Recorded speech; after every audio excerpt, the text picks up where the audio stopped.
nation's leader, of the chief executive, of the person who is charged with the defense of the United States and national security of the United States, whether that's militarily or economic. There is no greater responsibility in the land. And the way we do that, the underpinning of what we are in America, the election, is the process by which we do that. So the idea that not only a foreign nation, but an advanced, hostile foreign nation would be inserting themselves clandestinely in that process to undermine the will of the United States people is terrible. Thank you. And is that why you thought it important to prioritize, and I think it was in October of 2016, the Russian investigation, and leave Mr. Weiner's laptop to someone else you asked to look into it? Well, the first reason I did it is because the director told me to. The director said it was our top priority, which was relayed from him and AD Priestep. And the second thing was, yes, clearly when you look at an allocation of resources based on the threat to national security, the Russian influence investigations are a much greater impact than a mishandling of classified information investigation. Thank you. But the first reason is the director told you to. Yes, sir. Thank you. How frequently does the FBI engage in counterintelligence operations against foreign powers? Every day. All the time? Yes, sir. And how frequently does the FBI investigate a possible conspiracy between a presidential candidate or campaign and a hostile foreign power? This is the first one I can remember in my lifetime. So is it fair to say that we are in unprecedented territory? Speaking from my experience, that's fair. Speaking from your experience? From my experience in the FBI, I can't. Yes. Yes, sir. And is it fair to say that our country faced and is possibly still facing a grave threat from a hostile foreign power? It is. Thank you. I think that is correct, Mr. Strzok. We know that Russia, after successfully interfering with our last elections, is actively working to disrupt the upcoming elections in 2018. We are told this by all of our intelligence agencies, all of whom still stand by their 2017 assessment that the Russian government waged a complex campaign to influence the 2016 election to the benefit of President Trump. Last week, the Senate Intelligence Committee, on a bipartisan basis, confirmed this assessment. And the Director of National Intelligence testified before the Senate Intelligence Committee about an even more urgent threat. Quote, "There should be no doubt that Russia perceived that its past efforts as successful and views the 2018 U.S. midterm elections as a potential target for Russian midterm operations," close quote. And what is the majority's response to this problem? To launch an investigation into Hillary Clinton's emails and to do as much as they can to undermine Special Counsel Robert Mueller, who is running what is perhaps the most consequential national security investigation of this generation. When they aren't bullying you and Ms. Page, Mr. Strzok, the Republicans are usually taking aim at Deputy Attorney General Rod Rosenstein. And just as they insist on asking you questions about an ongoing investigation, questions you cannot answer, the majority insists on demanding some of the most sensitive information in the Deputy Attorney General's possession, documents he cannot provide for the same reason. They want copies, for example, of the scoping documents that lay out the special counsel's exact lines of inquiry. Such a disclosure would be dangerous and unprecedented. Republicans are in effect demanding that DOJ violate the very policies the Inspector General criticized the department for violating in 2016. This is incredibly inappropriate and dangerous, and we are forced to ask ourselves, why? Why have House Republicans been so dismissive of Russia's attacks on the United States? Why are Republicans so intent on destroying public confidence in the Justice Department and in the special counsel's investigation? Why have they abandoned House rules to pick totally unnecessary fights with you, Mr. Strzok, with Lisa Page, and with Deputy Attorney General Rosenstein? The obvious answer is because they are scared. Because President Trump is scared. Because the special counsel's investigation is operating at a breakneck pace and has already produced 5 guilty pleas and criminal charges against 23 individuals and entities. Because accountability is coming one way or another, and they are scared, and they are trying to undermine the investigation and to distract attention. Now, I must say the basis of many of these questions that we are hearing today of Mr. Strzok by the majority, by the Republicans, is the 11th-hour interview with Mr. Strzok. And I now call upon the majority to release that transcript in full today. This will show that this is the entire joint investigation is at best a partisan distraction from more important matters.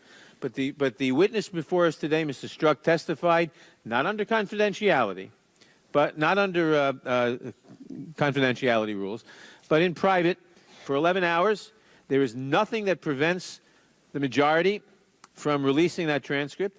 Selective portions of that transcript have been leaked by members of the majority, misleading portions taken out of context. And I don't know if demand is the right word, but I demand insofar as I can that transcript be released in full so that people can see it, can see the testimony today, and can make better judgments.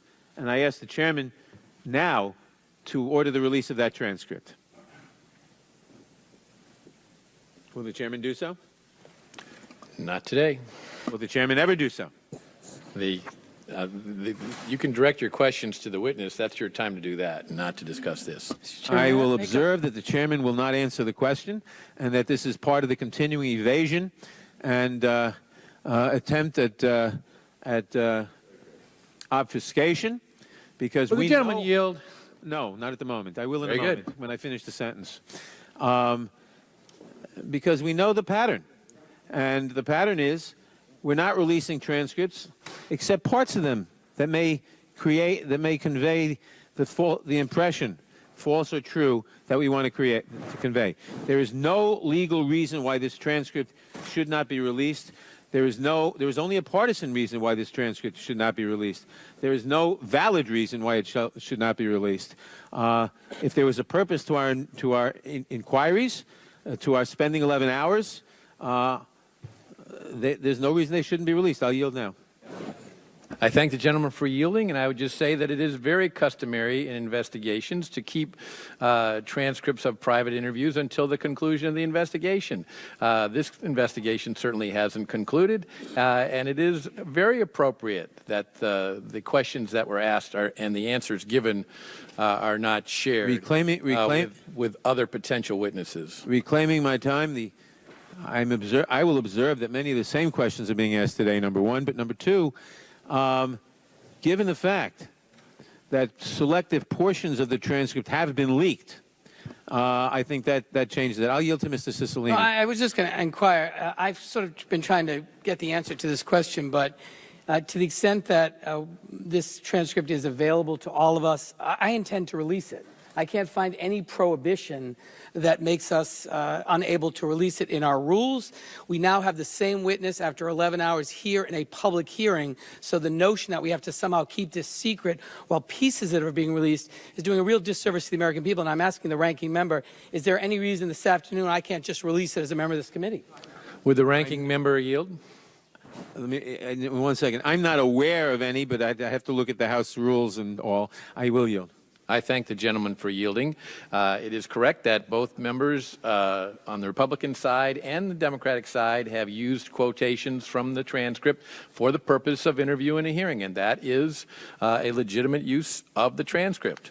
And I'm reclaiming my time. Some members have also used it for the purpose of talking to the news media, and that may be or may not be an appropriate use. But be that as it may, the transcript should be released. I'll yield back. Gentleman yield.